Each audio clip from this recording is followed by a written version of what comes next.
Il faut que tu prophétises encore sur un grand nombre de peuples et de nations et de langues et de rois.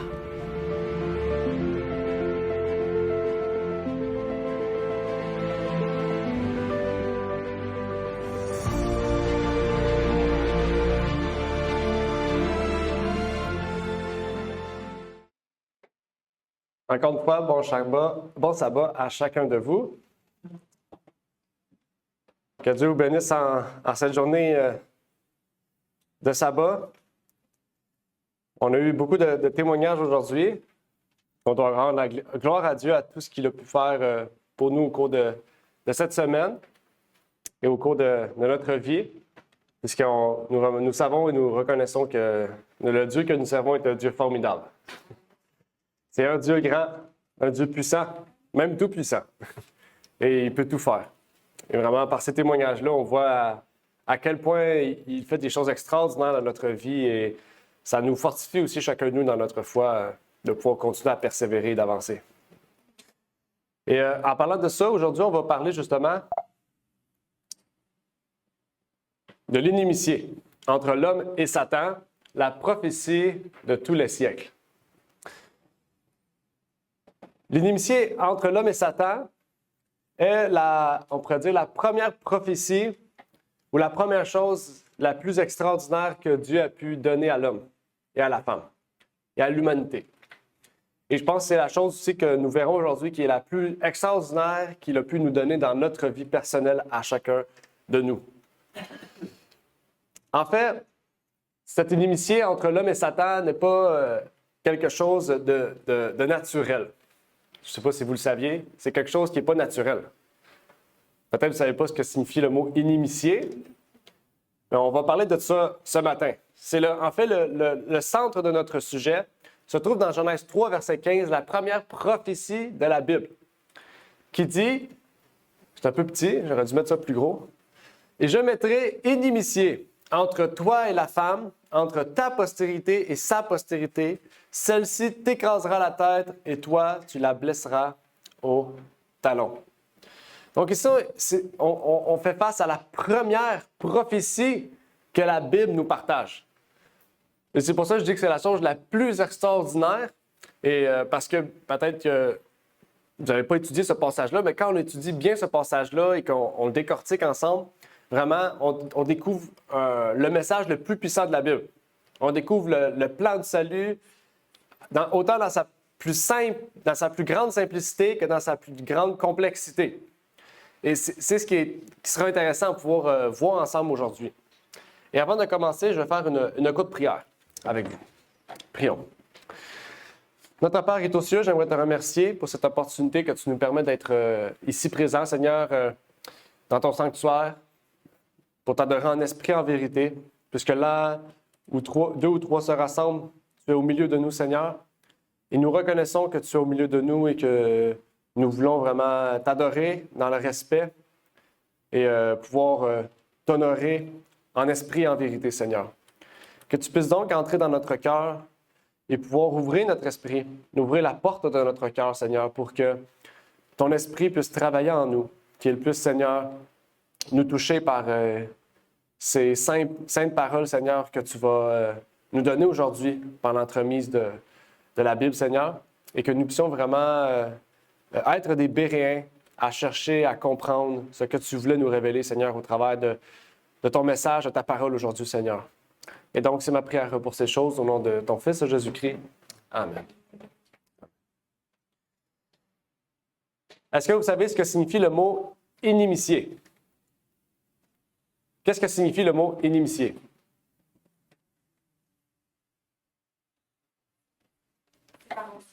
Séparation, OK. Hein? Haïr? Qui? Haïr. Quand la relation est coupée, comme ça veut... Opposé? OK, intéressant. OK. Ah, OK, contraire de l'amitié, intéressant. OK. OK, amen. Amen. Le mot inimitié dans la Bible, ben, pour vrai, vous êtes tous dans la même lignée, la même longueur d'onde de la Bible. Le mot inimitié, littéralement, signifie haine. Haine. Inimitié, ça veut dire haine. Pas haindre, c'est pas un mot. Haine. OK? Donc, ça, je dis tantôt, peut-être que j'ai été surpris, mais c'est pas quelque chose de naturel, l'inimitié entre l'homme et Dieu. C'est pas quelque chose de naturel. Naturellement, l'homme n'est pas contre Satan. Naturellement, l'homme tombe dans le péché, donc on n'est pas contre Satan naturellement. On développe cette haine. C'est ça que la Bible nous dit, Genèse 3,15. Et je mettrai. C'est pas écrit que l'homme a. Il dit je mettrai inimitié entre toi et la femme. OK? Entre ta postérité et sa postérité. On parle de qui ici? La postérité de Satan et la postérité de la femme. Okay? Donc, il dit, je mettrai la haine entre toi, entre Satan et la femme. Donc, la première prophétie de la Bible, c'est pour ça que je dis que c'est la chose la plus extraordinaire, la première prophétie de la Bible affirme, confirme, valide, prouve, nous révèle qu'avec Dieu, nous pouvons haïr Satan et le péché. Sans Dieu, on ne peut pas faire ça. On ne peut pas faire ça. C'est seulement Dieu qui nous permet de faire ça. On va voir au fur et à mesure de l'histoire biblique des exemples, des choses intéressantes. Le mot haine, parce que le mot haine, c'est un mot qui est fort. Okay? Parce que la Bible nous dit, n'ayez aucune haine envers votre prochain. Okay? Pourquoi Dieu dit qu'il crée la haine envers l'homme et Satan? Okay? Parce que la seule haine qu'on devrait avoir, et la Bible le dit, c'est qu'on devrait avoir horreur du péché. Et la source du péché, c'est Satan, l'ennemi de nos âmes. Donc, la seule haine qu'on peut avoir dans notre cœur, c'est la haine contre le péché et contre Satan. OK? Pas contre les hommes, contre le péché et Satan, puisqu'il est l'auteur du mal sur la terre. L'ennemi de nos âmes. OK? Dans la Bible, tous les termes qu'on applique à Satan, ils sont mauvais. OK? Ils sont contre. Ils sont ennemis de Dieu. OK? Donc, la haine ici qui est décrite, c'est quelque chose de positif pour nous. Okay? Parce que Dieu va créer un sentiment qui, à la base, est mauvais, mais qui, ici, devient positif parce qu'il est la source de tout malheur. Okay? Donc, ça veut dire, plus que nous nous rapprochons de Dieu, plus que nous aurons la haine, l'horreur du péché et de Satan lui-même. Okay? Enfin, ici, cette prophétie, c'est pour ça que je dis que c'est la plus extraordinaire, parce qu'elle nous révèle que sans Dieu, l'homme va suivre automatiquement le chemin de Satan et automatiquement va se battre contre les puissances des cieux. Mais avec Dieu, nous pouvons, je ne dis pas automatiquement parce que c'est pas automatique, mais nous pouvons avec Dieu créer cette inimitié, mettre cette inimitié au plus profond de notre cœur entre Satan et notre postérité, entre Satan et notre vie. En fait, ce texte nous révèle, je pense, le combat de tous les siècles. C'est pour ça que le titre s'appelle « La prophétie de tous les siècles ». C'est le plus grand combat que l'homme ait pu connaître. Même la Première Guerre mondiale, la Seconde Guerre mondiale n'équivaut même pas à ce plus grand conflit de l'histoire, puisque ce conflit dure depuis plus de 6000 ans. Et nous avons donc un choix décisif à prendre. Soit être de la postérité de Satan, ou être de la postérité de Dieu, de Ève. Parce que Dieu a fait la promesse à Ève ici que sa postérité ne sera pas celle de Satan. C'est que Dieu savait, dès qu'Adam et Ève auraient des enfants, qu'il y aurait 2 générations, 2 postérités, 2 clans spirituels. Un côté spirituel pour Dieu et un côté spirituel pour Satan. Et là, je pense que vous savez où est-ce qu'on s'en va avec ça. OK? Nous savons ici que, d'après ce texte, juste avec ce texte-là, on peut tout savoir ça. On peut savoir ici qu'il y aura une inimitié entre Satan et la femme, mais entre les enfants de Satan et les enfants de Ève. Donc, les enfants de Dieu et les enfants de Satan seront comment? Séparés. Haineux. OK? Il ne faut pas avoir la haine envers les enfants de Satan, c'est pas ça que je dis. Mais qu'on ne peut pas avoir la même vie que les enfants de Satan. Il va y avoir une distinction, une inimitié. On a parlé d'opposition tantôt, avec les doigts en plus. Le signe, c'est le nouveau symbole de la journée, c'est ça. Opposition. Il y aura une opposition entre les enfants de Dieu et ceux de Satan. Pourquoi? Parce que ça dit, celle-ci t'écrasera la tête et toi, tu la blesseras au talon. Intéressant. Qu'est-ce qui va arriver avec cette postérité-là? OK? Qui va l'écraser à la tête? Qui va l'écraser au talon? Rappelez-vous, à ce moment-là, Satan est quoi? Un serpent. Dieu dit à Satan, le serpent va ramper. Ça veut dire que le serpent ne rampait pas avant. À la base, le serpent, ce n'était pas un serpent qui rampait. C'était un serpent, c'était un animal magnifique qui ne rampait pas. Mais Dieu a dit, maintenant, puisque tu as fait ça, le serpent va manger de la poussière toute sa vie. Et c'est pour ça que ça dit ici, et toi, tu la blesseras au talon. Qu'est-ce que ça nous révèle ici? Ça nous révèle que la seule chose que Satan peut faire, c'est atteindre notre talon. Spirituellement, ça veut dire que Satan ne peut pas atteindre les endroits où ce que Dieu peut atteindre. Je ne sais pas si vous comprenez. Ça dit, celle-ci t'écrasera la tête. Dieu peut détruire au plus profond de l'âme. Mais Satan, lui, ne peut que détruire ce qui est en superficie, ce qui est visible. Il ne peut que détruire le physique, le mental. Mais il ne peut pas détruire l'âme. Satan ne peut pas détruire l'âme. Okay? Seul Dieu peut le faire. Ça nous amène à penser à ce que Jésus a dit. Si vous vous rappelez, Jésus a dit, « N'ayez crainte de ceux qui tuent le corps, mais de ceux qui tuent l'âme. » Qui tue l'âme? Dieu. Qui tue le corps? Les hommes. Les enfants de Satan. Donc, Satan, ce qu'il peut faire, c'est que nous blesser au talon, mais Dieu, lui, détruit la tête du serpent. OK? Il détruit directement nos ennemis. OK? Juste dans ce passage-là, on a tous compris ça. OK? Pour vous révéler que Dieu a simplifié le plan du salut en une phrase. Dès le début de toute la Bible, nous avons la révélation du plan du salut. Et nous avons la confirmation dès le départ qu'Adam et Ève peuvent avoir la victoire sur Satan, peuvent avoir la victoire sur la postérité de Satan et sur le péché. Et ça, c'est quelque chose de très puissant pour nous, enfants de Dieu. Dans Matthieu 26, verset 41, Jésus nous dit « Veillez et priez de peur que vous ne tombiez dans la tentation, car l'esprit est prompt, mais la chair est faible. » Pourquoi la chair est faible? Pourquoi l'esprit est prompt, mais la chair est faible? Pourquoi Jésus-Christ dit ça? Qu'est-ce qu'il veut nous révéler ici dans le fait que l'esprit est prompt, mais la chair est faible? Nos besoins physiques, effectivement. Rappelez-vous, qu'est-ce que Satan peut qu'atteindre? Les sens. Qu'est-ce que Satan peut atteindre? La chair. Satan ne peut pas atteindre l'esprit. Il atteint la chair pour atteindre l'esprit. Mais Dieu, lui, parle directement à ton esprit. Il va directement au plus profond de toi pour te dire, voici une tentation, éloigne-toi de cela. OK? Et ça, c'est puissant. C'est pour ça que ici, Jésus dit, veillez et priez pour ne pas tomber dans la tentation. Parce que l'esprit est prompt, c'est-à-dire prompt à prendre une décision, mais la chair est faible.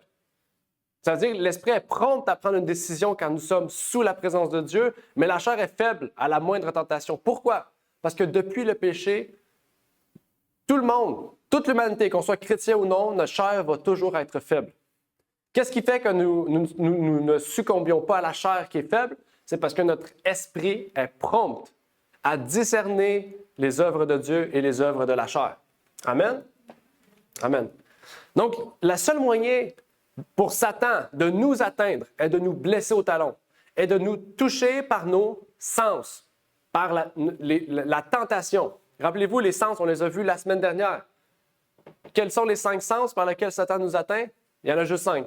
C'est ça, la vue, l'odorat, l'ouïe, le goût, le toucher. Exactement. Ces 5 sens-là sont les moyens par lesquels Satan peut nous atteindre. En dehors de ça, il ne peut pas nous atteindre. OK? Les 5 sens, c'est un résumé. Bien sûr, il y a des sous-jacents après, des sous-jacents. On a vu ça récemment. On peut toucher une personne sans la toucher physiquement par nos paroles. Ça peut emmener des effets. Donc, on a parlé de tout ça. Donc, on sait comment Satan peut nous atteindre. On sait comment aussi vaincre la tentation. On en a parlé la semaine dernière. OK? Mais ce qui est encore plus puissant que ça, c'est que malgré... Ça, c'est quelque chose d'intéressant.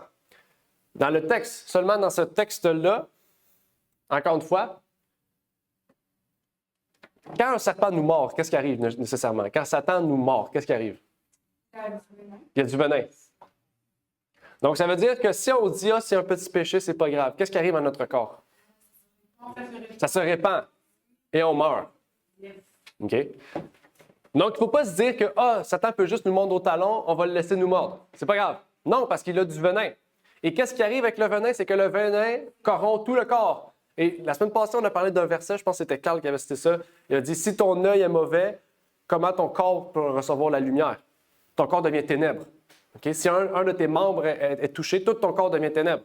C'est la même chose. Si Satan nous atteint une seule fois puis qu'on ne fait rien face à ce péché-là, on ne fait rien face à cette tentation-là, on dit, bon, on va laisser ça de même, mais au fur et à mesure, ça va devenir de plus en plus difficile de se battre contre cette tentation-là, de se battre contre ce péché-là.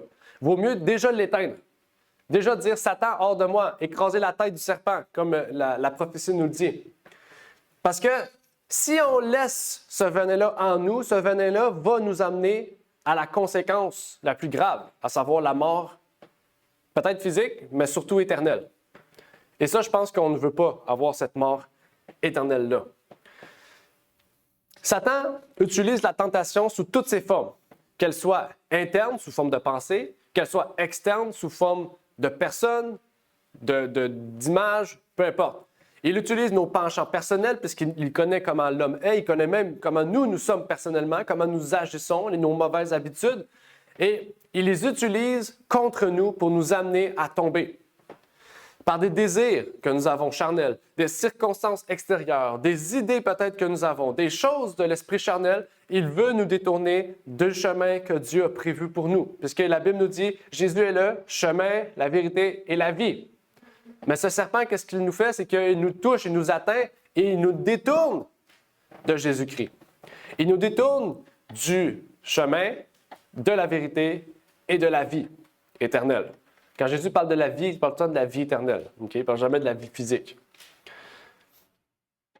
Mais Dieu nous a fait une promesse formidable.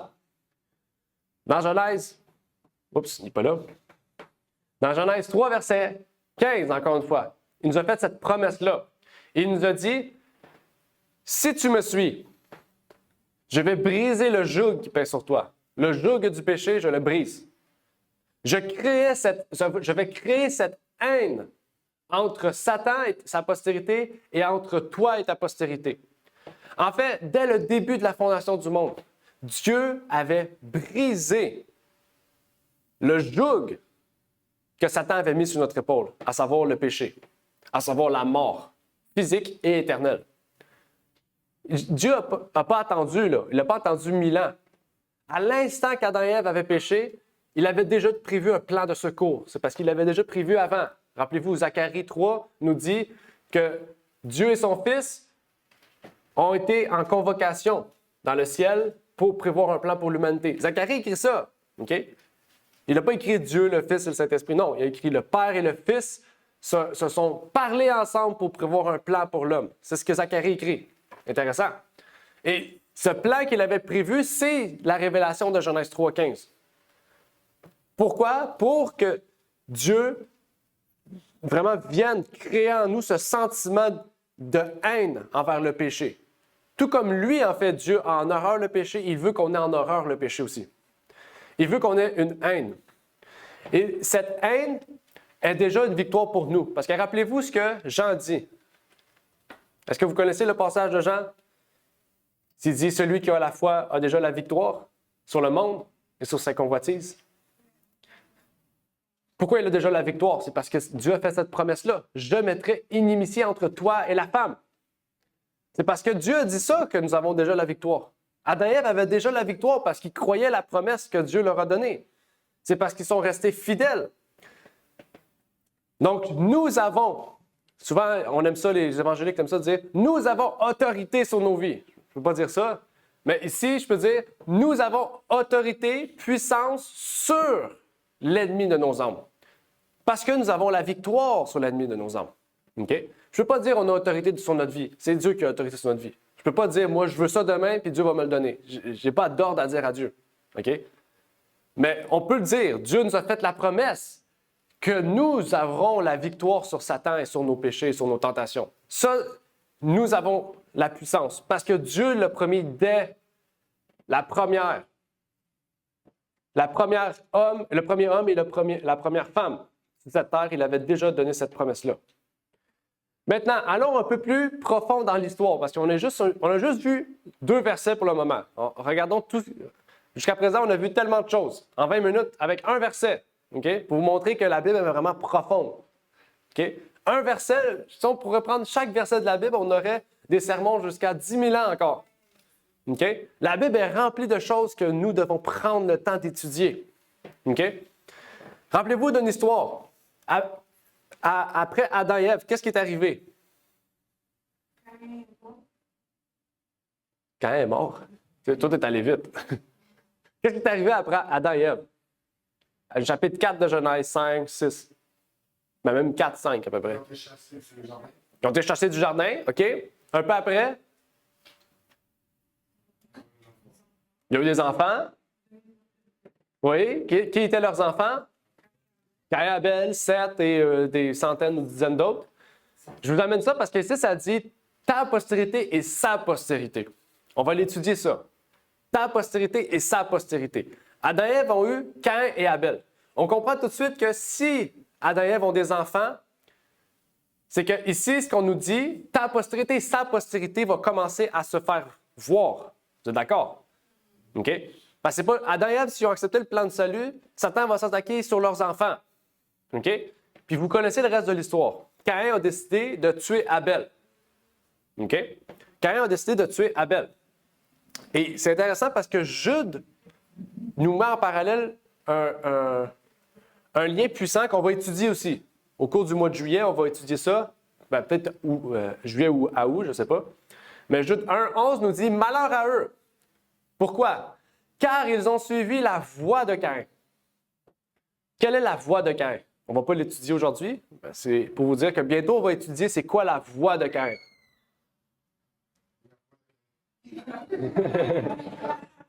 Ça, c'était bon. En effet, ils se sont jetés dans l'égarement de Balaam, l'amour du gain. Ils ont péri de la rébellion de Corée. Donc ici, Jude nous cite des exemples de ceux qui ont suivi la voie de Caïn. Okay? Donc on va étudier bientôt c'est quoi la voie de Caïn. Mais ici, ce qui est important à dire, c'est que la voie de Caïn qui est ici décrite, si on la lit à Genèse 3, verset 15, ça veut dire quoi? Ça nous révèle que la postérité de Ève et la postérité de Satan, OK, sont deux postérités différentes. Et ici, on en voit une. Ici, on voit la voie de Caïn. Donc, ça veut dire que dans les enfants, il y a eu la voie de Abel et la voie de Caïn. Deux postérités différentes. Il y a eu une inimitié entre les deux. Une haine entre les deux. Et la haine a été tellement grande que Caïn a tué Abel. OK? C'est ça que ça nous montre ici. OK? Donc, la voie de Caïn a été la voie du meurtre, en fait. La voie de la désobéissance. Il a laissé Satan prendre emprise sur sa vie, emprise sur ses décisions. Pourquoi? Parce qu'il a laissé Satan et son venin dans son corps et contrôler toute sa vie. On peut lire dans 1 Jean 3, verset 12, « Ne faisons point comme Caïn, qui comment?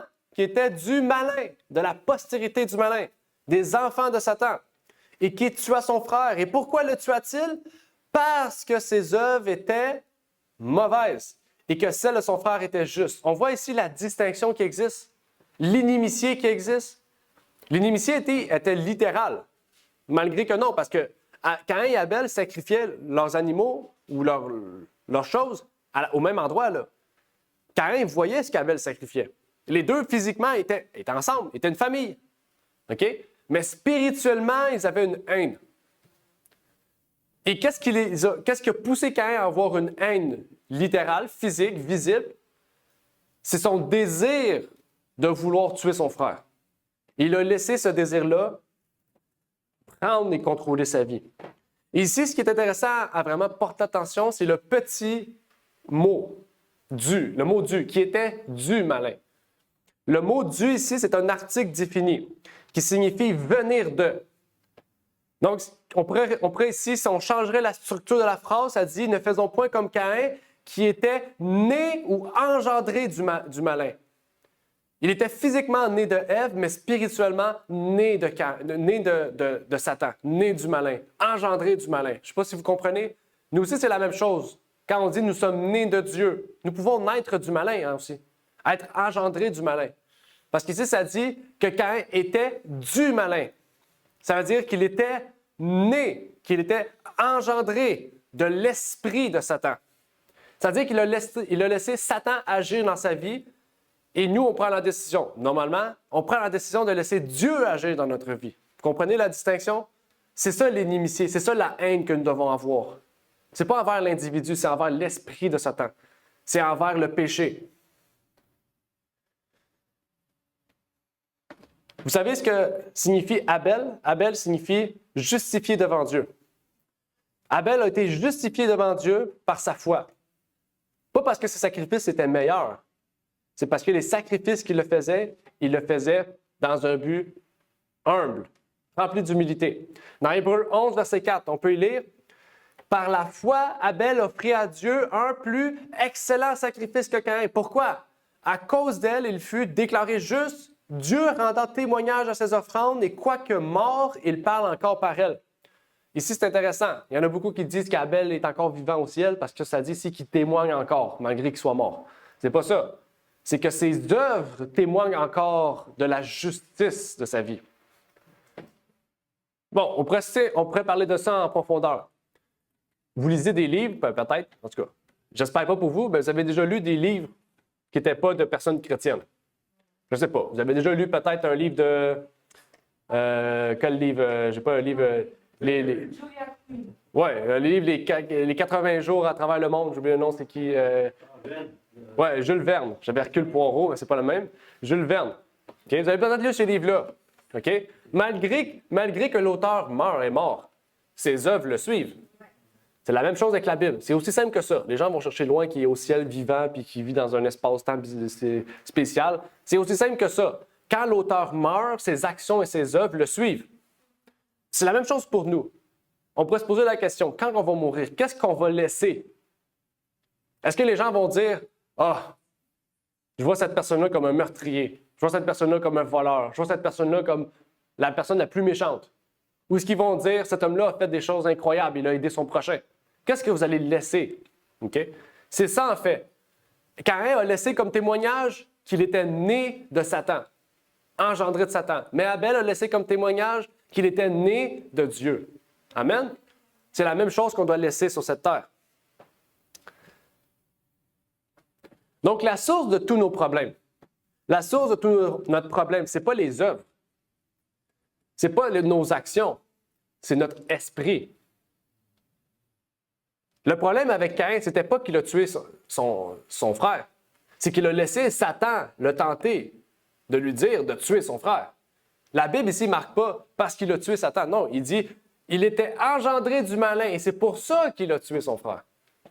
La conséquence d'avoir suivi un mauvais maître a été le fruit de ce qu'il nous a laissé, de son héritage, le fruit de son héritage. Donc, la source de nos pensées, la source de nos désirs, c'est ce qui nous amène à faire des choses qui créent cette inimitié entre Dieu ou entre Satan. Donc, la question qu'on pourrait se poser, c'est de quel esprit êtes-vous habité? Êtes-vous habité de l'esprit de Caïn ou de l'esprit d'Abel? Souvent, dans la Bible, on va utiliser « Est-ce que vous êtes habité de l'esprit de Jézabel? » Souvent, une personne qui agit comme une prostituée, qui s'habille comme une prostituée, on dit « Ah, c'est l'esprit de Jézabel. » Mais dans le fond, c'est l'esprit du malin. C'est pas l'esprit de Jézabel. Tu agis comme Jézabel, mais en dedans elle, elle est engendrée de Satan. De la même manière que Caïn l'était. Maintenant, une des questions que j'aimerais vous poser, c'est est-ce que Caïn croyait en Dieu? Est-ce que Caïn connaissait Dieu? Ou non? Est-ce qu'on peut aller un peu plus loin même? Quelle relation Caïn avait avec Dieu? Tu parlais?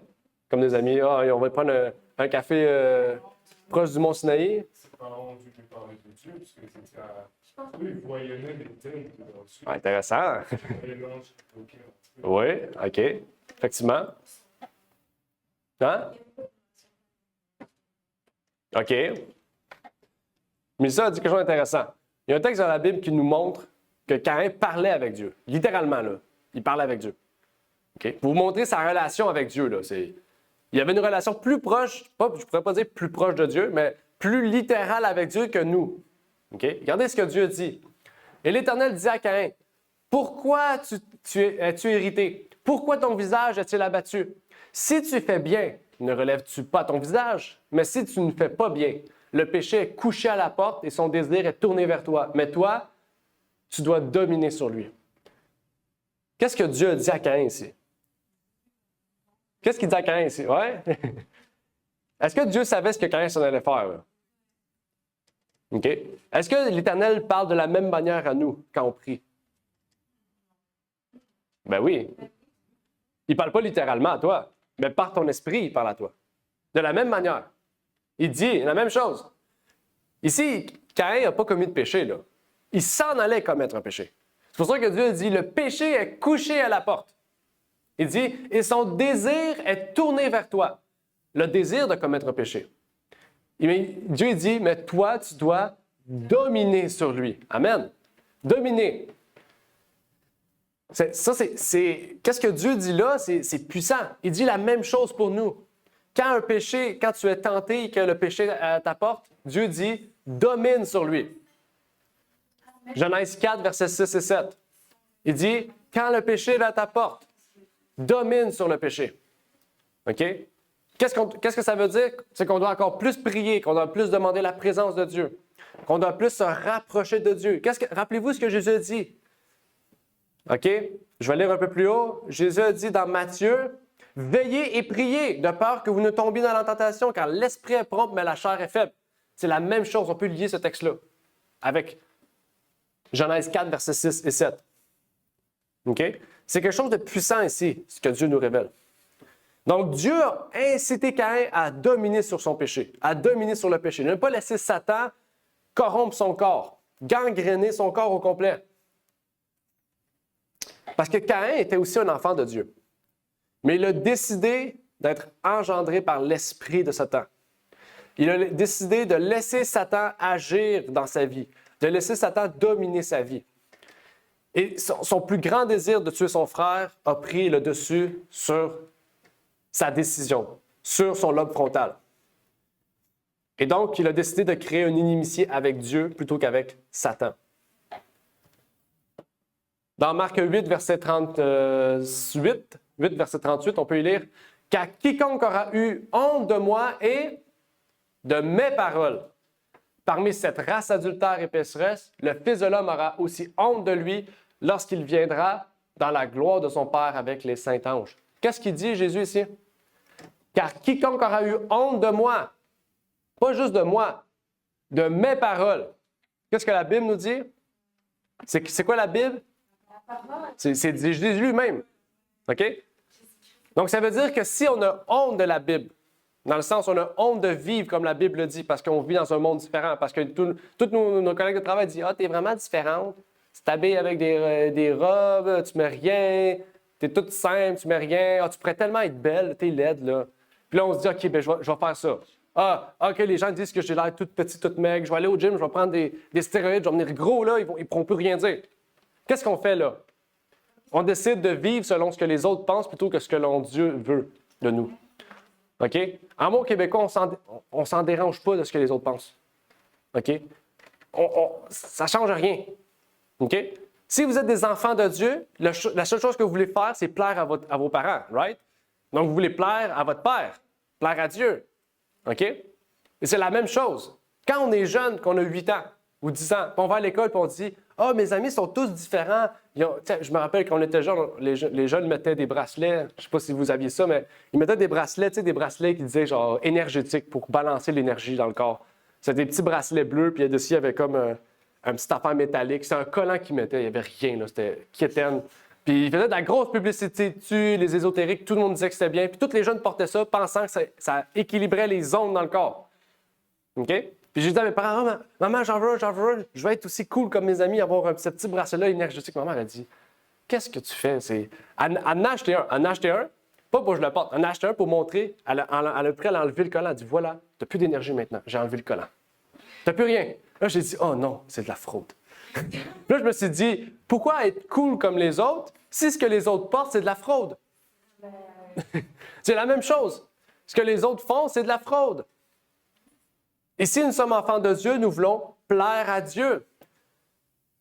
C'est quoi le coût qu'on aura à plaire à Dieu? La Bible dit, les gens nous haïront. Les gens vont nous persécuter. Mais ceux qui sont fidèles avec nous, ceux qui sont sincères, même s'ils ne sont pas chrétiens, mais qui sont des bons amis à nous, ils vont nous aimer quand même. OK? Mais on sait qu'il n'y en a pas beaucoup. Je pense que vous avez vécu ça. Quand vous étiez à l'école, vous étiez comme vos amis, vous aviez plein d'amis.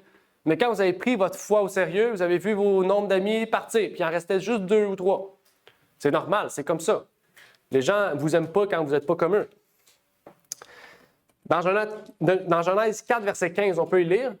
Je ne l'ai pas mis, je pense. Je ne sais pas pourquoi. Ça dit, « Et l'Éternel lui dit, Genèse 4, verset 15, « C'est pourquoi si quelqu'un tue Caïn, Caïn sera vengé 7 fois. Et l'Éternel mit à Caïn un signe afin que quiconque le trouverait ne le tuât point. » Pourquoi Dieu a mis ça sur Caïn? Une marque. Pourquoi il a mis une marque? Oui, Caïn avait peur. Parce que Dieu, ça lui dérange que Caïn ait peur. Je veux dire, il mérite la mort. Il l'a tué.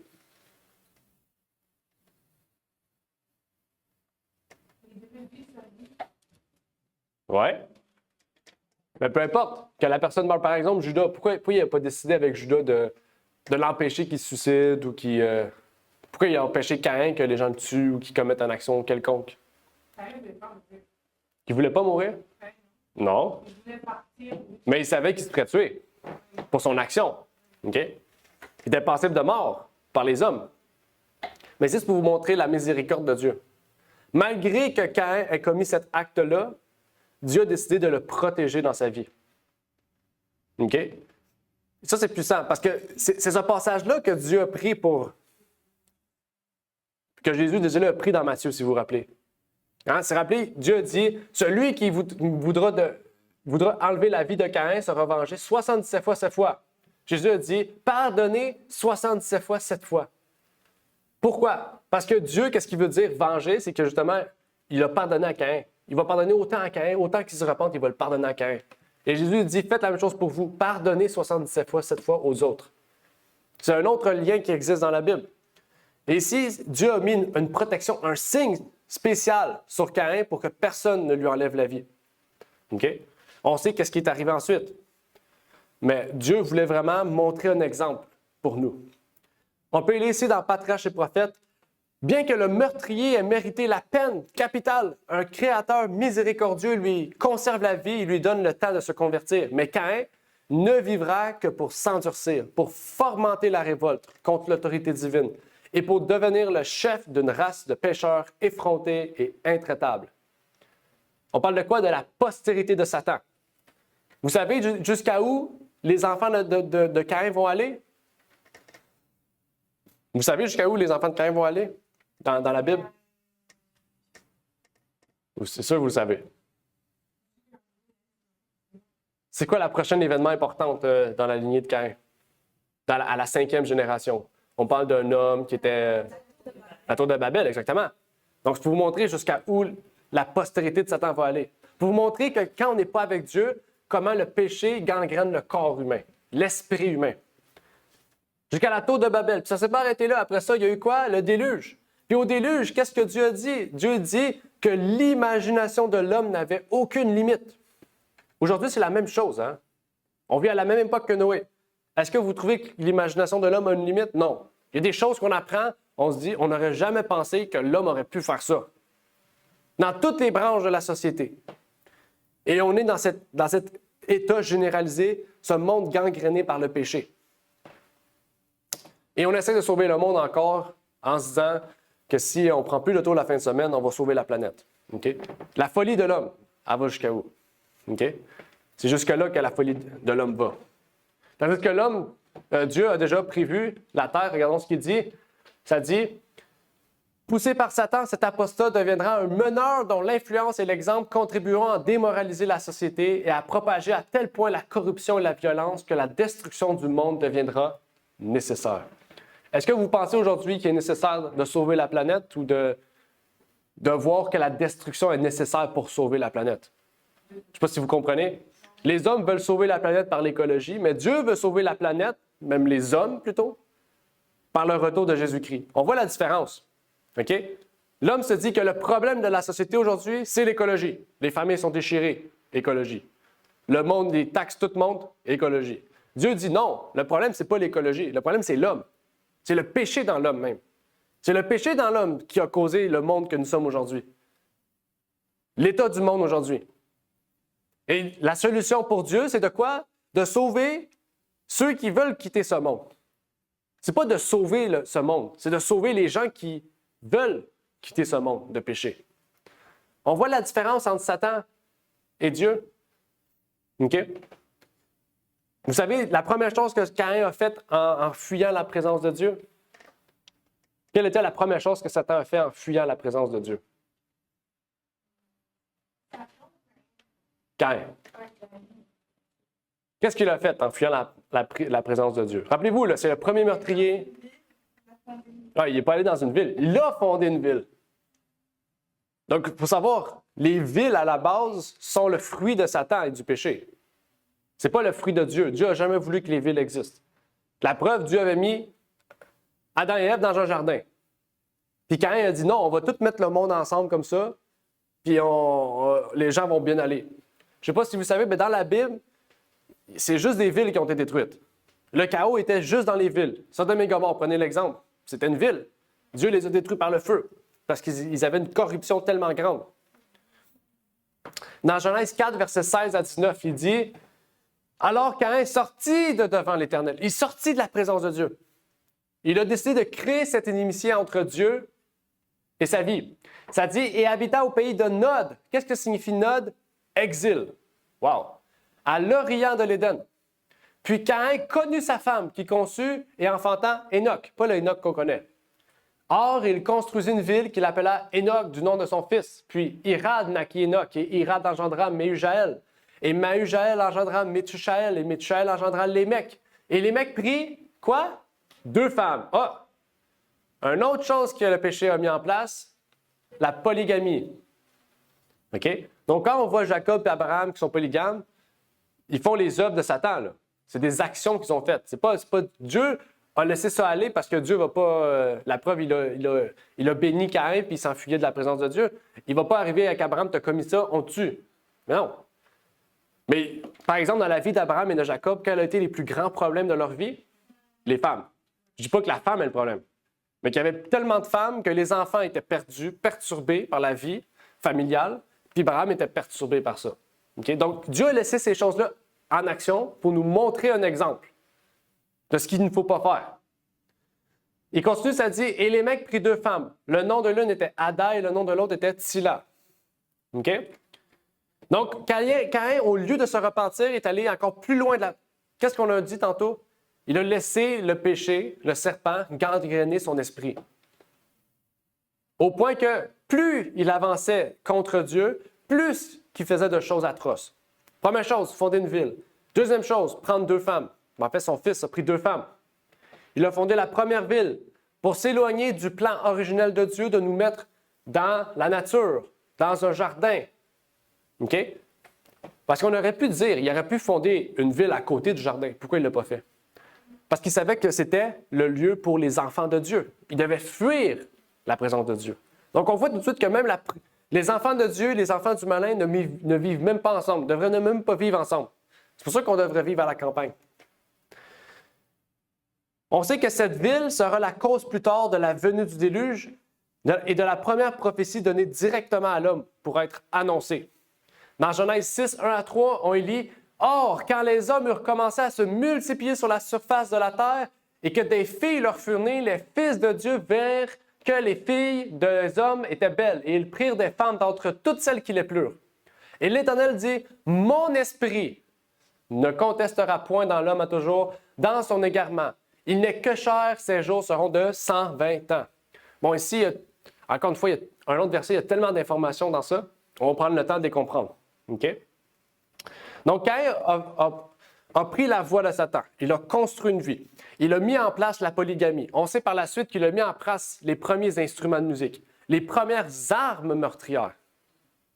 OK? Si on lit bien, ça dit ça, là, les armes, les forgerons, toutes les choses. Je peux vous dire que qu'est-ce qu'on a aujourd'hui comme structure? Peut-être qu'ils avaient des structures plus performantes. On ne sait pas ce qu'ils avaient. Le déluge a tout exterminé. Mais ils avaient des choses, des avancées technologiques peut-être qu'on n'avait pas aujourd'hui. Peut-être qu'on avait puis qu'on a reculé dans le temps, je ne sais pas. Mais il y avait des choses.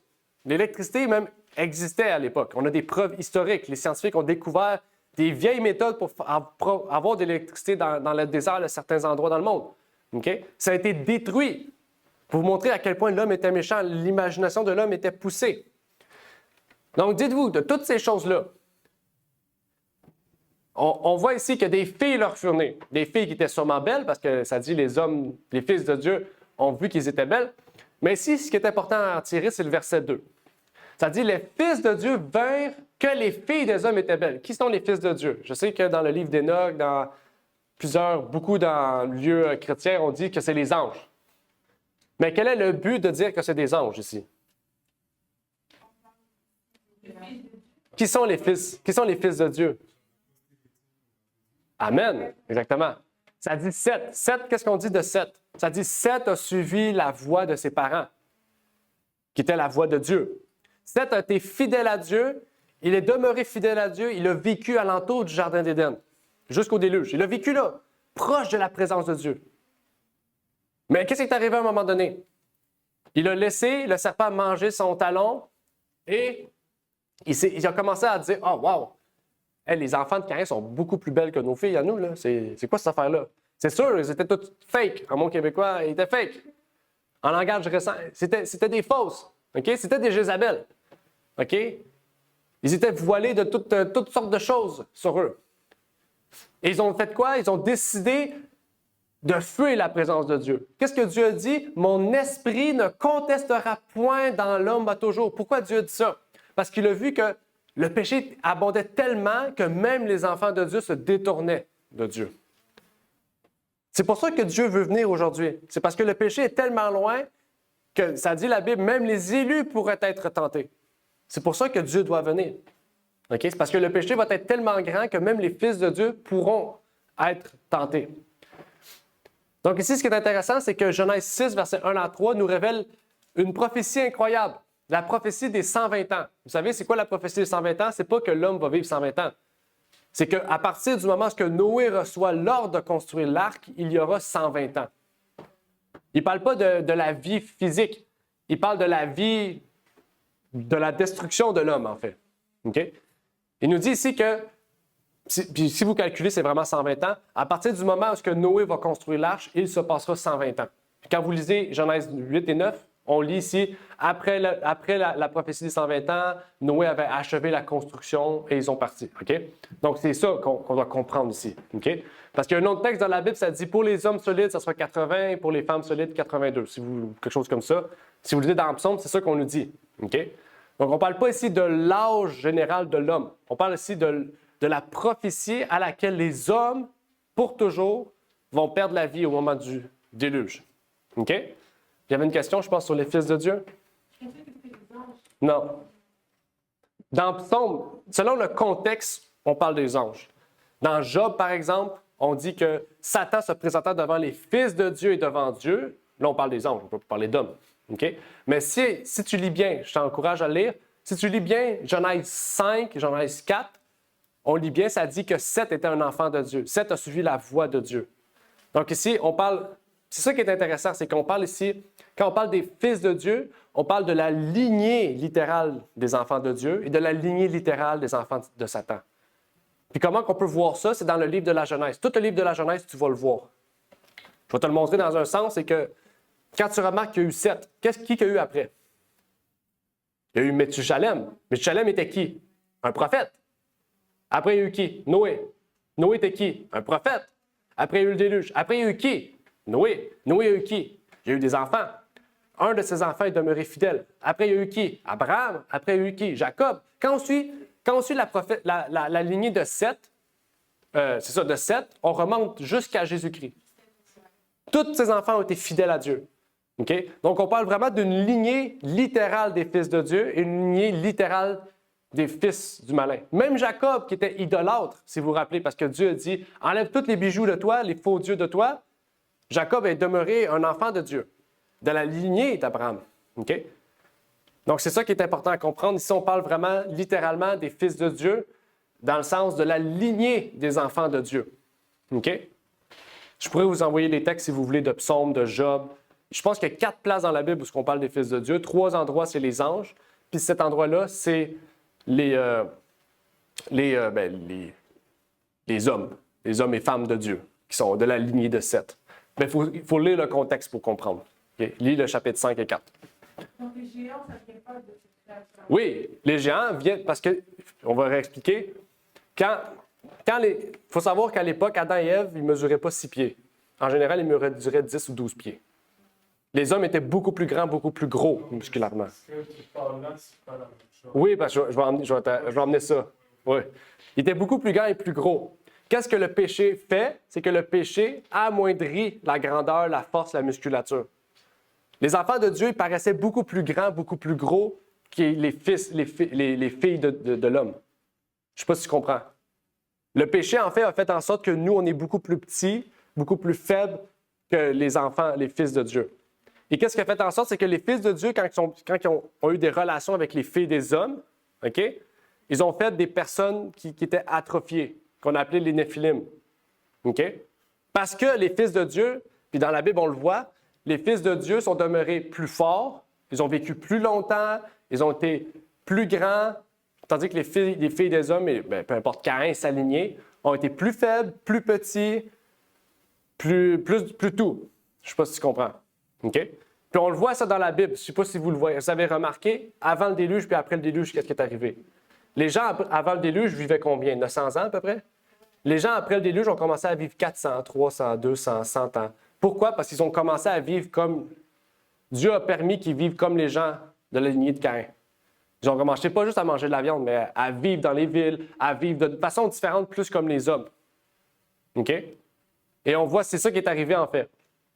OK? C'est que les fils de Dieu étaient plus grands en musculature, plus forts physiquement. Ils avaient, corporellement, ils étaient totalement différents des filles de l'homme. OK? Et leur union entre eux a fait en sorte que ça a donné un résultat qui était totalement différent de ce qu'on avait vu auparavant. Une classe différente qu'on appelle Néphilim.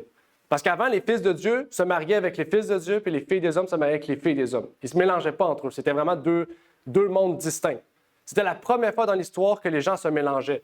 Puis Dieu avait dit, puis il le dit encore dans Lévitique, « Vous ne marierez pas ceux qui sont contre moi, ceux qui sont opposés à moi. » OK? Puis aussitôt qu'ils ont fait ça, Dieu a dit, « Parce que vous avez fait ça, le déluge va venir pour détruire l'homme. » Parce que l'homme est rendu à un stade trop méchant. OK? Je t'encourage aussi à lire le livre Histoire de la rédemption, puis Patriarche et prophète aussi qui en parle de ça, qui explique que l'union entre les fils de Dieu et les filles des hommes ont fait en sorte qu'une autre classe d'hommes apparaisse, qu'on appelle les Néphilim, qui était une classe de géants. OK? Et c'est pour ça, parce que c'était la conséquence du péché. Dieu ne voulait pas. Dieu a interdit les relations de ceux qui étaient chrétiens, fidèles à Dieu et ceux qui ne l'étaient pas. OK? Puis Dieu exterminait, dans Lévitique, Dieu exterminait ceux qui se mariaient avec dans Lévitique, ça nous dit ça, ceux qui étaient dans Israël puis qui allaient voir les gens dans les autres royaumes, Dieu les renvoyait du sanctuaire. Ils ne pouvaient plus vivre dans le peuple d'Israël. Ils devaient vivre à l'extérieur du sanctuaire pour vous montrer comment Dieu était droit sur ça. Okay? C'est la raison pour laquelle Dieu a emmené le déluge. Je ne sais pas si c'est plus clair. Non? Bon, on en parlera après? OK. Mais c'est quoi le... C'est ça que tu trouves... non, oui, ça aussi, mais ce dont tu parlais aussi, ça disait que les hommes, les fils de Dieu étaient comme plus larges. Dans Patriarche et prophète, Histoire de la rédemption. Il doit y avoir d'autres passages aussi, mais principalement, c'est dans ces deux livres-là. Bon, on pourra en parler. Ce passage-là, Ah! ouais, On en parlera après. C'est un sujet intéressant. OK? On en parlera. Donc, on comprend ici quelque chose d'intéressant. C'est que les fils de Dieu et les filles des hommes se distinguaient dans tous leurs aspects, qu'elles soient spirituelles, qu'elles soient mentales, mais qu'elles soient aussi physiques. Ils se distinguaient.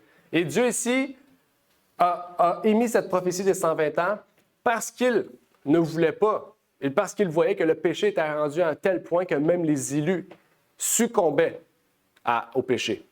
Et Dieu a dit, on va mettre fin à ça pour éviter qu'il y ait le plus de gens qui perdent la vie. Mais on sait qu'en fin de compte, combien de personnes ont survécu dans le déluge? Seulement 7.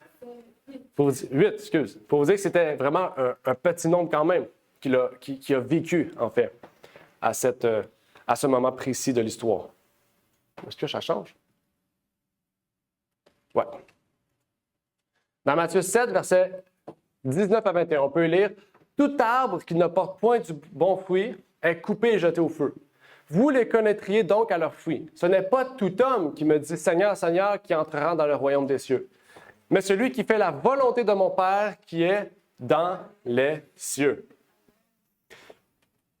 Donc, Caïn faisait-il la volonté de Dieu malgré qu'il connaissait Dieu? Non. Ses fruits démontraient le contraire de la foi qu'il proclamait avoir. Et donc, ça nous amène vers la deuxième partie du message du jour pour avoir la victoire sur Satan. Je vais passer à l'uni. On peut lire dans Romains 8, versets 5 à 8. Elle n'est pas longue la deuxième partie, c'est pas la moitié. C'est pas moitié-moitié le message. Hein. Pas. On peut lire, car ceux qui vivent selon la chair s'affectionnent aux choses de la chair. Mais ceux qui vivent selon l'esprit s'affectionnent aux choses de l'esprit. Car l'affection de la chair, c'est quoi? La mort. Mais l'affection de l'esprit, c'est la vie éternelle et la paix. Parce que l'affection de la chair est inimitié contre Dieu, haine contre Dieu, car elle ne se soumet pas à la loi de Dieu. Et en effet, elle ne le peut. Or, ceux qui sont dans la chair ne peuvent plaire à Dieu. Intéressant. Pourquoi Caïn ne pouvait vivre selon l'esprit? Parce qu'il vivait selon la chair et qu'il s'affectionnait aux choses de la chair. Ça veut dire que les sacrifices qu'il faisait étaient basés sur sa chair, c'est-à-dire sur ce que lui voulait. Ah, ben moi, je veux donner le fruit pourri là, je le prends, je le donne. Il donnait ce qui était le moins bon dans son agriculture. Tandis que Caïn... Il a donné le meilleur de son agriculture, mais ce n'était pas l'agriculture que tu voulais. Oui, exactement. Exactement. Dieu voulait vraiment un agneau, OK? Vraiment pur et tout. On l'étudie plus dans Patriarches et Prophètes aussi, cette idée-là. Donc, on voit ici vraiment que Caïn ne pouvait plaire à Dieu. Parce qu'il savait, Dieu avait prévu ces sacrifices-là dans un but précis. Puis Abel avait compris pourquoi le but des sacrifices. Ce que Caïn n'avait pas compris. Parce qu'il s'affectionnait aux choses de la chair. Il vivait selon la chair. Il s'affectionnait aux choses de la chair. Malgré qu'il avait la foi. Donc, on comprend que ce n'est pas parce qu'on a la foi, parce qu'on croit en Dieu, qu'on s'affectionne aux choses de l'esprit. On peut croire en Dieu, mais s'affectionner aux choses de la chair et vivre selon la chair. Vous êtes d'accord? Et c'est ce que la Bible nous dit. Ça dit parce que l'affection de la chair est inimitié contre Dieu, haine contre Dieu, car elle ne se soumet pas à la loi de Dieu et en effet, elle ne le peut. Donc, on peut faire un parallèle. Bon, pourquoi ça ne marche pas? Ah, ça marche. C'est ici que ça ne marche pas. Attendez. On peut faire un parallèle important ici dans ce qu'on nous dit dans Romains. On peut lire ici, vie éternelle égale affection de l'esprit, égale vivre de l'esprit, égale suivre la loi de Dieu. Mort éternelle égale affection de la chair, vivre selon l'esprit charnel, égale inimitié contre Dieu. C'est ça, c'est ce que Romains nous dit. Si on met égal, c'est ça que ça veut nous dire. Donc, on a un choix à faire. Vivre dans l'inimitié contre Dieu ou dans l'inimitié contre Satan.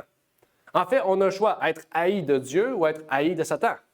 C'est ça, en fait, le choix, la décision qu'on a à prendre. OK? Puis, dans toute la Bible, surtout dans les versions françaises, quand on voit le terme « chair », c'est pas la chair physique. Parce qu'il y en a qui pensent que c'est la chair physique. OK? En anglais, c'est « carnal mind », esprit charnel. Donc, vous pouvez remplacer tous les endroits où on parle de la chair par « esprit charnel ». Car ceux qui vivent selon l'esprit charnel s'affectionnent aux choses de l'esprit charnel. Okay? Aux choses charnelles. Parce qu'à la base, c'est toujours de l'esprit. On a le choix. C'est soit qu'on suit les choses de l'esprit de Dieu ou les choses de l'esprit charnel. OK? Et ça, c'est quelque chose d'intéressant à comprendre. Et on nous dit ici, dans Galates 5, verset 22, je ne sais pas pourquoi il y a un problème avec l'affichage de l'écran. Dans Galates 5, verset 22, on peut y lire. Le fruit de l'esprit est la charité, la joie, la paix, la patience, la bonté, l'amour du bien, la fidélité, la douceur, la tempérance. Voici ce à quoi Dieu veut que nous adhérons. Voici à quoi le fruit de l'esprit, Dieu veut qu'on ait dans notre vie. Le caractère à quoi Dieu veut que nous ressemblons. Et c'est intéressant qu'il y a un seul esprit qui peut nous donner cela. Okay? Ce n'est pas en lisant tous les livres de pensée positive ou toutes ces choses-là qui vont nous donner ça. Non, c'est seulement Jésus-Christ. C'est seulement en priant que Dieu va nous donner les fruits de l'esprit. Okay? Et la Bible nous dit que nous devons être amis de Dieu. On ne peut pas être ennemis de Dieu. Okay? Nous devons être amis de Dieu. Et quand on devient amis de Dieu, eh bien, nous pouvons suivre les choses de Dieu. Dans Jean 4, verset 4, le texte justement qu'on a lu la semaine dernière dans le séminaire, on a dit « Hommes et femmes adultères, ne savez-vous pas que l'amour du monde est une haine contre Dieu? Qui voudra donc être ami du monde se rendra ennemi de Dieu. » Amen. On nous parle encore de cette idée-là. L'ami du monde est haï de Dieu, mais l'ami de Dieu est haï du monde. OK? L'ami du monde est haï de Dieu, mais l'ami de Dieu est haï du monde. Vous êtes d'accord? Vous choisissez lequel des princes vous voulez. Vous voulez le prince de ce monde ou le prince de l'univers? C'est une décision importante à prendre. On peut lire ici, A.J. Waggoner écrit dans son livre The Everlasting Covenant, l'Alliance éternelle. Mais nous ne devons pas oublier que l'amitié est basée sur la confiance mutuelle. Si nous voulons que le Seigneur nous fasse confiance, nous devons faire de lui, je vais changer, nous devons faire de lui notre confident. Si nous confessons nos péchés en lui exposant dans le secret toutes nos faiblesses et nos difficultés, il se montrera un ami fidèle et nous révélera son amour et son pouvoir de nous délivrer de la tentation. Il nous montrera comment il a été tenté de la même manière, souffrant des mêmes infirmités, et il nous montrera comment vaincre. Ainsi, dans un échange affectueux de confidence, nous serons aussi assis ensemble dans les lieux célestes en Jésus-Christ, et nous pourrons souper ensemble. Il nous montrera des choses merveilleuses, car le secret de l'Éternel est avec ceux qui le craignent, et il leur montrera son alliance. Donc, nous devons quoi? Ça dit quoi? L'amitié qu'on crée avec Dieu est basée sur une confiance mutuelle. Nous devons développer cette confiance mutuelle.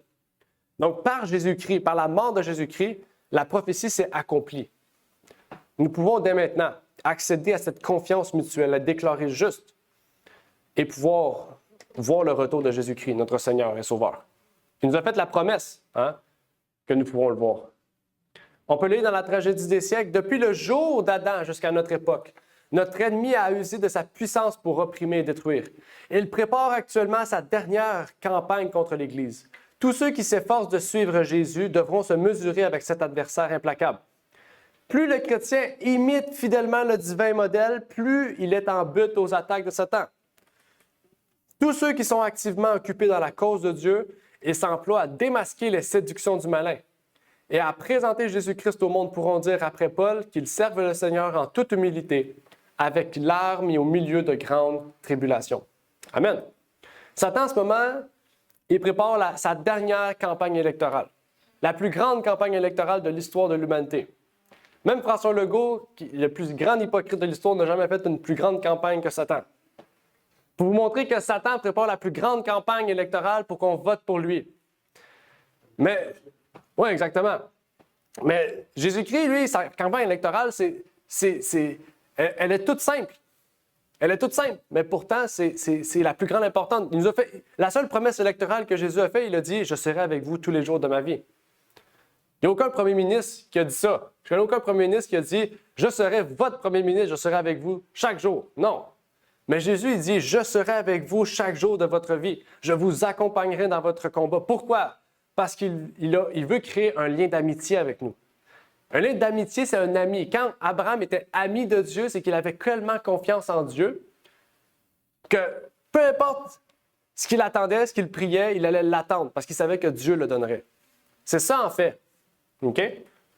Et c'est très important de comprendre cela. Dans 1 Timothée 3, versets 1 à 5, on nous révèle l'état de l'humanité aujourd'hui.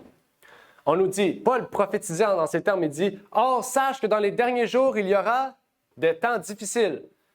Qui oserait dire aujourd'hui que la vie est facile? La vie n'est pas facile. La vie est difficile. OK? Pourquoi? Car les hommes seront épris d'eux-mêmes, aimant l'argent, vains, orgueilleux, médisants. On va parler de la médisance bientôt, dans quelques semaines.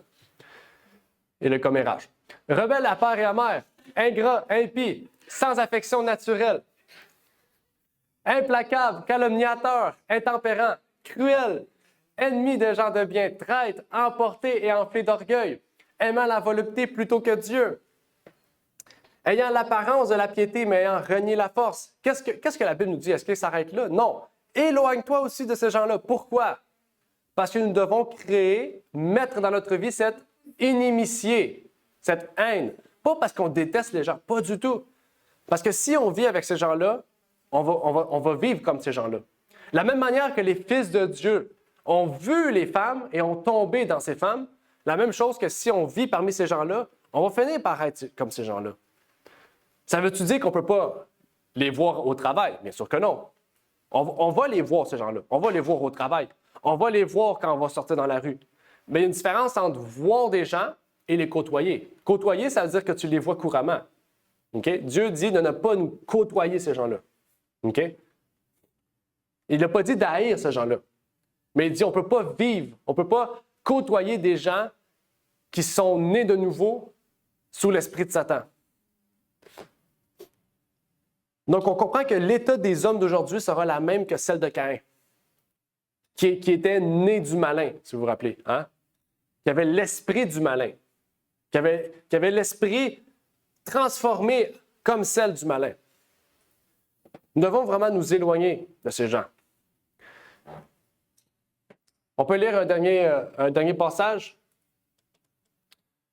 Nulle science est comparable à celle qu'acquiert celui qui, dans sa vie, étudie le caractère de Dieu. Ceux qui deviennent disciples du Christ se rendent compte qu'il en résulte de nouvelles motivations. Vous êtes d'accord? Quand on est en Christ, notre vie passée, nos motivations passées, nos pensées anciennes, nos lignes d'action anciennes, comme la Bible, comme ça nous dit ici, vont être changées. Mais ils ne peuvent progresser qu'au prix d'un conflit, car ils ont affaire à un ennemi qui ne cesse de contester avec eux, qui les induit en tentation, afin de les inciter au doute et au péché. Qu'est-ce qu'on a parlé la semaine dernière? Les 5 outils de Satan, l'un de ces outils était le doute. Nous devons vaincre des tendances mauvaises, héréditaires et acquises. Parce que oui, nous aurons des mauvaises tendances héréditaires et acquises. Et on devra les vaincre. OK? Parce qu'il je sais qu'il y en a qui disent « Ah, mon père est comme ça, ben, je vais être comme ça. » Bien là, si tu dis ça, c'est sûr que tu ne changeras pas. Il faut dire « Mon père était comme ça, mais avec Dieu, je vais briser le joug de l'hérédité. » C'est ce que Dieu peut nous permettre. Jacob, les parents de Jacob étaient idolâtres. Est-ce que Jacob est resté idolâtre? Non. Même Dieu a dit « Tu ne pourras pas venir avec tes parents dans le lieu où je t'amène. » Ses parents ont dû mourir pour que Jacob puisse aller dans le lieu où Dieu voulait pour lui. OK? Oui. Quand ils ont commencé le voyage, ils ont arrêté une ville, puis son père est mort, puis après ça, ils ont continué le voyage. OK? On peut continuer, ça dit, c'est une lutte incessante de ce côté-ci de l'éternité. Mais si nous avons à mener des combats permanents, nous avons aussi de précieuses victoires à remporter. Amen! Or, la victoire sur le moi et sur le péché a plus de valeur que l'esprit humain ne saurait l'apprécier. Chaque témoignage que vous faites sur une victoire d'un combat que vous faites, c'est quelque chose que vous rendez témoignage, pas seulement à nous, mais à Dieu. C'est pour montrer à quel point Dieu a été présent dans votre vie et vous le remercier d'avoir été présent dans votre vie et vous le témoignez aux autres pour que les autres aussi se sentent édifiés de ce témoignage-là. C'est le but d'un témoignage. OK? Donc, l'inimitié entre l'homme et Satan, la prophétie de tous les siècles, c'est un combat de notre vie. C'est un combat de chaque jour. C'est un combat qui commence spirituellement et qui finit de façon charnelle. Dans le sens qu'il commence par la tête. Mais oui, on va avoir des effets sur notre corps, mentalement, sur notre physique. Parce que Satan, des fois, il nous attaque de toutes sortes de manières. Mais sachez que si vous avez la foi, vous avez déjà la victoire. Amen. Que Dieu vous bénisse. Nous allons terminer par une courte prière. Notre Père qui est aux cieux, j'aimerais te remercier pour l'opportunité que tu nous as permis d'étudier ce sujet. Que tu puisses bénir tous ceux et celles qui sont ici présents avec nous, Seigneur, et que tu puisses les encourager, les fortifier pour qu'ils puissent écraser la tête de ce serpent, Seigneur. Qu'ils puissent vaincre leurs péchés, Seigneur. Les péchés peut-être que nous avons tous de différents ici, Seigneur, puisque nous sommes tous différents. Et malgré notre éducation différente, notre rang différent, notre vie différente, Seigneur, que tu puisses nous permettre d'avoir ton esprit, de ne pas développer cette inimitié entre nous et toi, Seigneur, mais que nous pourrons développer cette inimitié entre nous et le péché, entre nous et Satan, Seigneur. Que nous puissions être une lumière pour les autres. De la même manière que Abel a été déclaré juste, Seigneur, par sa foi, que Seth a été déclaré juste par sa foi, que nous puissions nous aussi être des enfants de Dieu, des fils de Dieu, qui puissent être justes devant toi, Seigneur. Que tu puisses donc nous bénir, nous exhorter, nous permettre de grandir spirituellement, Seigneur, et de pouvoir vraiment atteindre la stature parfaite en Jésus-Christ, comme tu nous l'as promis. Parce que tu ne nous as pas promis d'être peut-être comme ça. Tu nous as promis d'être à la stature parfaite de Jésus-Christ, Seigneur. Donc, nous pouvons l'être. Que tu puisses donc nous aider, nous encourager, nous pouvoir nous unir en tant qu'Église pour que nous puissions, entre nous, nous aider, développer cet amour fraternel, développer cette amitié entre nous et toi, Seigneur, pour que nous puissions avoir cette confiance mutuelle, Seigneur, qui existe entre toi et tes enfants, Seigneur. Que nous puissions être comme Abraham, déclarés amis de Dieu, Seigneur. Et c'est ma prière pour ces choses au nom de ton Fils Jésus-Christ. Amen. Merci d'avoir écouté cette vidéo. Si vous désirez rejoindre l'œuvre au Québec, veuillez nous contacter par email à asjh1889 de Terrebonne @gmail.com et via Facebook à commercial asjh1889 de Terrebonne. Merci à vous et que Dieu vous bénisse.